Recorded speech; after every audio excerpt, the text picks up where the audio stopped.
Hey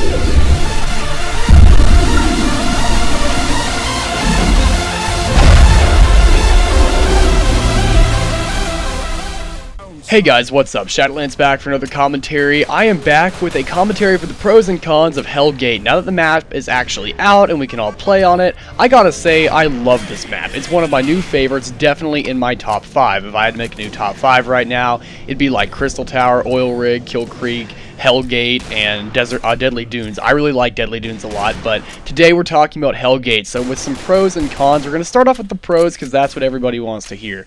It's an Elim Pro only map, and that promotes the competitive side of CA. That's what we really need to do. The most competitive games in the world right now are the most successful ones. League of Legends, Counter-Strike is really successful. We have a lot of really great competitive games, and Combat Arms has fantastic potential for that, but we haven't really seen it yet. And this is a great way to promote that competitive side without creating a competitive league.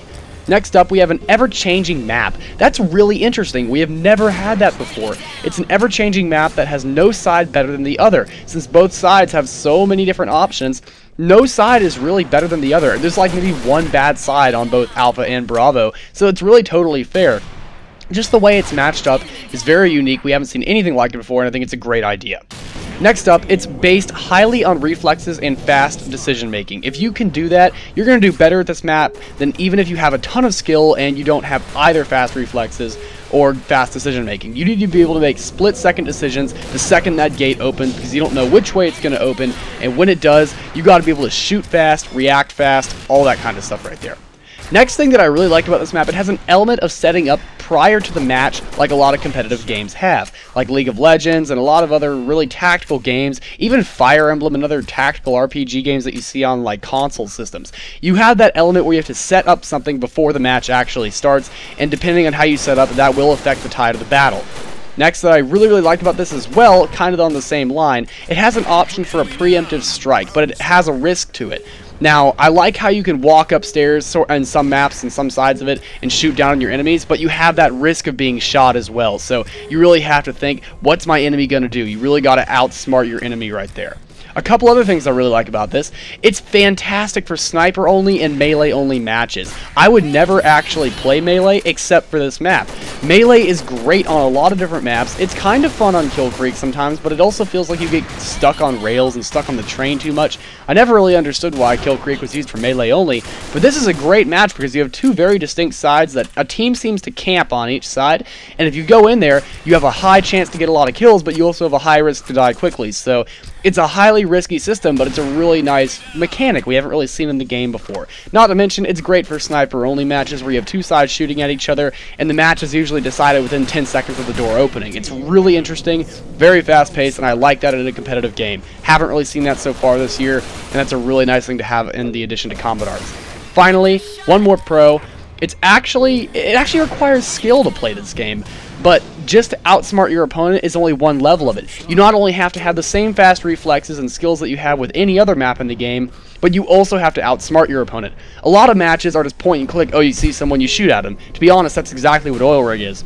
There's not a lot of outsmarting to do. It's a very kind of like, not really open map, but not really close quarters, so that's why Oil Rig isn't really an outsmarting map. I mean, yes, there's some points where you have to outthink your opponents sometimes, but this map relies entirely upon that. Not only preemptively setting up, but also while the match is going on, what are you going to do? Are you going to try to get out of the corner that you're stuck in and make a dash for it, or are you going to make a stand and shoot back? You really have to outsmart your opponent here, and doing the stuff preemptively before the battle is also a good idea as well.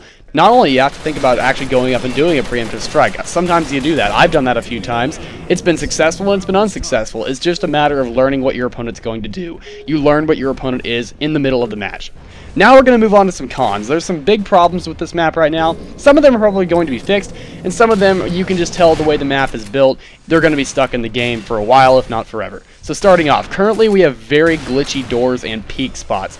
The boxes that we have in this map are different than any other boxes, any of the other destructible boxes we have in any other map, so they are peekable a little bit differently than regular boxes. They're slightly taller so that you can only see your head. The only way you can really get that kill more easily is to have a very high position shooting down on it, and if you're high up on this map, those are usually the places people look first, so you're more likely to get shot. It's kind of a balance thing there, but we really need to work on the peeking spots for these boxes. Not to mention the doors. People can delay the match starting or make it so only like people stand standing on the top can shoot down first, or the people on the bottom can shoot up first or across first. Just depending on the way the door opens, you can really screw up the game that way. And while it's kind of an interesting mechanic to be able to do that, I would rather that be an actual intentional mechanic they put into the game rather than what it is currently as a glitch. If they could make a way to, like, so the door goes up slower or doesn't go up all the way at first, that would be an interesting thing so that people could actually control that, but currently having it through a glitch is kind of a problem.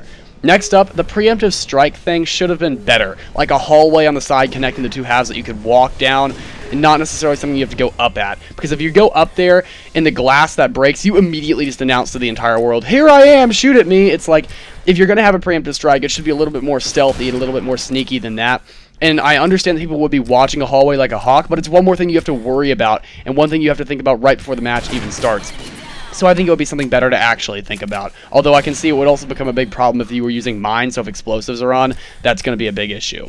Next up, low recoil assault rifles are completely overpowered here since it's such an open map. Whenever you have a really open map and people have to run long distances to get across the place or whatever, low recoil assault rifles, weapons that do a lot of damage, have enough range, and have very low recoil like that, are going to decimate opponents. That's why I do not like playing this map when all permitted's allowed. I like doing it with pistol only, sniper only, or even melee only, but if assault rifles are allowed, I don't want to play this map because people are going to walk in with SOP mods and M4s and all these other weapons that are going to have no recoil, and they're just going to headshot, spray you down, whatever you, across the map, and it's not going to be very fun. Next up, a full 8v8 battle is a little bit too tight. It's hard to get good competition with fewer than like 8 camping spots available on each side. There's like maybe 5 or 6 really good camping spots, and when people pile up in those areas, you're going to get a ton of collaterals. I got 3 collaterals playing the map for the very first time, and I thought even that was a little bit excessive. When you have that many camping spots available, you need to actually lower the amount of players allowed on the map, or at least make it so that you aren't doing a full 8v8 somehow, because that's really going to make the game a lot harder. People are going to get a lot of kills faster, but people are going to get killed for really stupid reasons, like a teammate walking in front of them. That's happened so many times, it's actually embarrassing. It happened more times in the first 5 minutes of me playing this game than it did all day the entire day, so it's kind of like, that's pretty ridiculous. The only places that should be happening are the sniping cliffs on Kill Creek. That's the only place that belongs. Next up, the ground level boxes to hide behind are really not enough cover. It's just asking to get killed. I mean, they need to have actual obstacles like walls and stuff. A couple of them have pillars you can hide behind, but they're really, really skinny and you can be shot around them super easily. They need to have actual areas that you can hide behind and that you are impervious behind, because also those boxes are destructible, so that's another problem in my opinion. I think we need better ground cover, but that's just an idea that I think should be put into the game. Finally, the round time for each match is too short. I believe it's like 2 or 3 minutes or something. Whatever it is, it needs another minute, because what I usually find is once all the main killing is done in the first 20 seconds, you think, oh crap, I've only got 1 minute and 30 seconds to kill this last guy, but I need more time than that to outthink this guy.